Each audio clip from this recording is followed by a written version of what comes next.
पाल समाज के बच्चे के साथ जो अन्याय हुआ, मैं उन परिवार से मिलने के लिए पाल समाज के आया। पुलिस ने मुझे यहाँ रोक लिया, जिस पर खुद एक दलित लड़की ने शोषण के आरोप लगाए हैं, वो लड़कियों को इंसाफ दिलाने के लिए मैदान में उतरा है।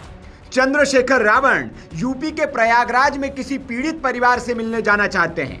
पुलिस ने रोका तो उनके समर्थकों ने बवाल काट दिया, तोड़फोड़ की, उपद्रव किया। बाबा की पुलिस को मोर्चा संभालना पड़ा।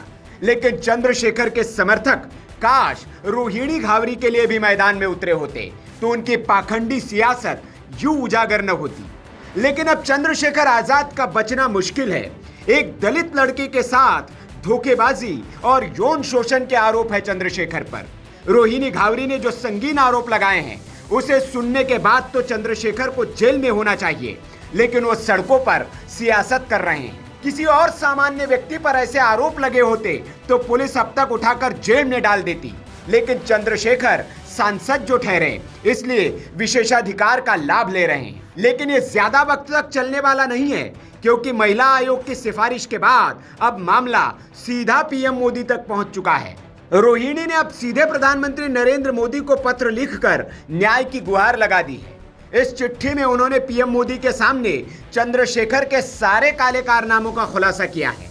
रोहिणी घावरी ने पीएम को जो चिट्ठी लिखी है, उसमें लिखा है, मैंने भारत की बेटी होने के नाते विश्व पटल पर हमेशा अपने देश का सम्मान बढ़ाने का हर संभव प्रयास किया है, लेकिन अब बात न्याय, आत्मसम्मान, स्वाभिमान की है। मैं चाहती हूं कि मेरे साथ न्याय हो। मैंने अपनी शिकायत राष्ट्रीय महिला आयोग, कमिश्नर दिल्ली पुलिस को भेज दी है, लेकिन अभी तक कोई कार्रवाई नहीं हुई है।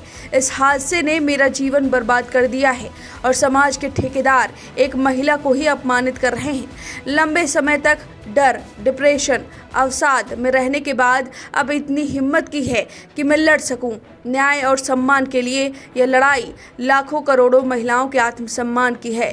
आखिर ये कैसी व्यवस्था है जहां एक महिला को अपमानित करने के लिए रखैल, वैश्य जैसे शब्दों का इस्तेमाल किया जाता है, लेकिन दोषी पुरुष के लिए कोई शब्द नहीं है, कोई सजा नहीं है।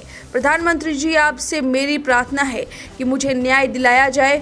मैंने शिकायत सभी जगह भेज दी है। मुझे पूरा विश्वास है अपने देश के कानून पर। आपको बता दें कि रोहिणी पुलिस से लेकर महिला आयोग तक अपनी शिकायत दे चुकी है, लेकिन अभी तक कोई ठोस कार्रवाई नहीं हुई। उल्टा उन्हें ही वैश्या और अपमानजनक संबोधनों के साथ चंद्रशेखर के समर्थक बदनाम कर रहे हैं। इसलिए उनका दर्द छलक पड़ा है और अब रोहिणी ने सीधे पीएम मोदी से गुहार लगाई है। रोहिणी का आरोप है कि चंद्रशेखर आजाद ने जबरन, बिना सहमति के उनके साथ शारीरिक यौन संबंध बनाए हैं।